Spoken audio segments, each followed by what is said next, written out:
I want to do a video on this to clarify some things on this this shooting of Mr. Pretti. I'm sorry. This guy brought a chambered 9mm handgun to a protest. I don't have any problem with anybody carrying a gun. I think more people should actually carry guns. But there is no reason for him to have that gun chambered. That's meaning a bullet was literally in the gun chamber. They pulled the slide back, chambered the gun, and as soon as he pulled it and pulled the trigger, that thing was going to go off. I don't understand as a defensive tactic if you're using that thing as a defensive situation that you're into or involved into, and you got time to pull that slide back. Obviously, you do. I mean, you need to think ahead of time what you're getting yourself into. But anyway, that what I seen on this video is you can clearly see an ICE agent or a federal agent reaching in, grabbing this handgun. The guy has a gray sweatshirt on. He pulls the gun off of him. He's got the gun off of him. He barely walks away from him. I should say hardly walks away from him. He's actually turning away from him. And the gun goes off. The gun goes off in the hands of the guy with the gray sweatshirt. And as soon as that gunshot went off, all hell is going to break loose with the other officers because they don't know where that gunshot came from. They don't know who pulled the trigger on that gunshot. They're making the assumption instantly that it was Mr. Pretti. And that's what got him shot and killed. The situation of it, I wish that gun would never have had a chambered round inside of it. That would have been a great idea. Take a gun with you, do whatever you want with a gun. I firmly believe in the Second Amendment. Anyone should be allowed to carry a gun, unless, of course, they can't pass a psychological background, which I think a lot of politicians would probably be forced to take psychological evaluations before they run for office. But this entire thing is really sad. It's really disgusting to sit here and watch the way they have just inflamed the situation with the politicians. They will never stop. Correspondent Tom, we have all these different angles on the video now, and to watch those as we're going to do here together, you also want to keep in mind what Kristi Noem, the Department of Homeland Security Secretary, said Saturday 5:30 as we look at this video. An individual, Alex Pretti, approached U.S. Border Patrol officers with a 9mm semi-automatic handgun. The officers attempted to disarm this individual. That statement by Kristi Noem saying that he approached federal agents with the gun, that's not true. But the armed suspect reacted violently.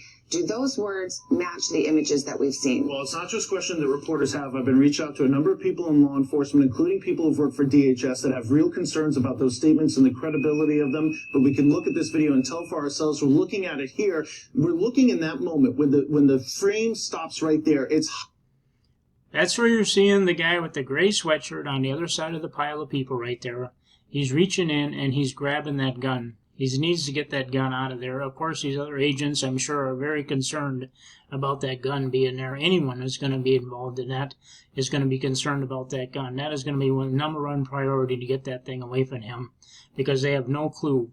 You're not going to sit there as, I don't care who you are, a housewife, a police officer, a federal agent. You're not going to give that person that split second to take that gun out and pull the trigger. Highlighted, that's when one of the CBP officers is reaching in and grabbing the gun from him. We've got a second video that we want to show you of a little bit of the encounter leading up to it, a little bit to your point, Savannah. This is the slow motion now of when that 9mm Sig Sauer is pulled out from the back. Here's the second video. We can play it from here. This is a freeze frame of the moment where they come up to him. We'll get to that in just a second. You see Pretti right there, and now he's holding in his hand a phone. His left hand is clear, and so there's no weapon that's displayed at that point. And so the question is, how did this incident escalate to this point where it ended up in shots being fired? From an investigative standpoint, they'll focus on the intent. And this always comes down to this just purely from a legal standpoint. The person who fired the shots, the CBP officer who fired the shots, what was in their head? Did they believe that there was a credible threat to their life? But the gun had already been removed before we hear the shots fired on that tape. Second deadly shooting by federal agent. And that's what happened with this situation. They got into the scuffle. Mr. Pretti had a 9mm Sig Sauer handgun on him with 2 magazines. One was chambered into the gun.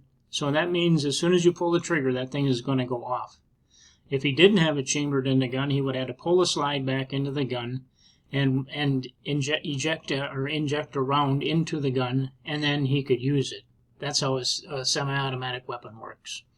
And the sad situation of it, the guy pulls the gun out off of him, turns, the gun goes off, it discharges into the ground, the shot goes off, it immediately alerts everyone, and they think that Mr. Pretti is the one that pulled the trigger.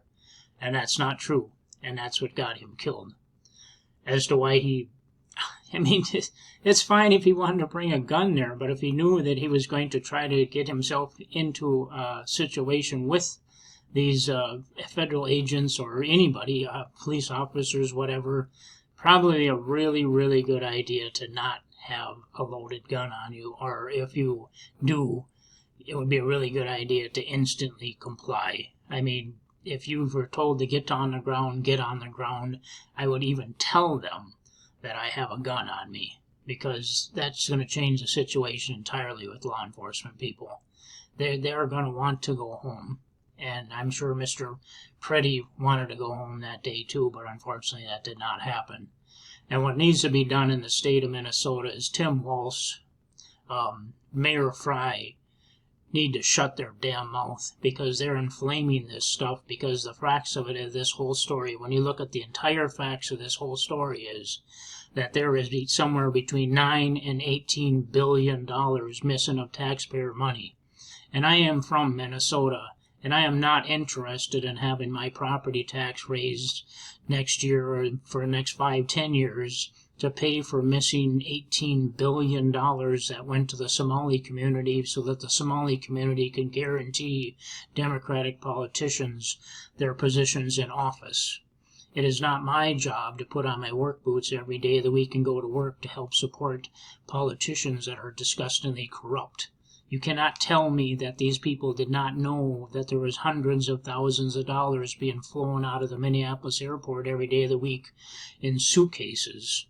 They know where this money went, and they're going to find it, and that's what Waltz and Frey are having a problem with. If you want to really look into this deeper, look at Frey's wife and the law firm she worked for and the lobbyist work that she was doing and what she was working for. That's what thing you should really take a look at. So Mr. Frey, who, by the way, is not from Minnesota, so don't let him sit there and tell you that, oh, he loves Minnesota, he's always been a Minnesota person. That's not true at all. He's not from this state. He came here and he ran the Twin City Marathon, and in his own words said he just loved the area when he ran the Twin City Marathon, so he decided to come here. And when looking back, that would be so nice if that day never happened. This guy is a complete clown, complete immature thing. The same along with Tim Waltz. Tim Waltz knows that he's in big, big trouble. And he is going to continue inciting this, continue to push this to no end, because he has something else to hide. And that's stolen money. Thank you for joining my channel. I hope you like and subscribe.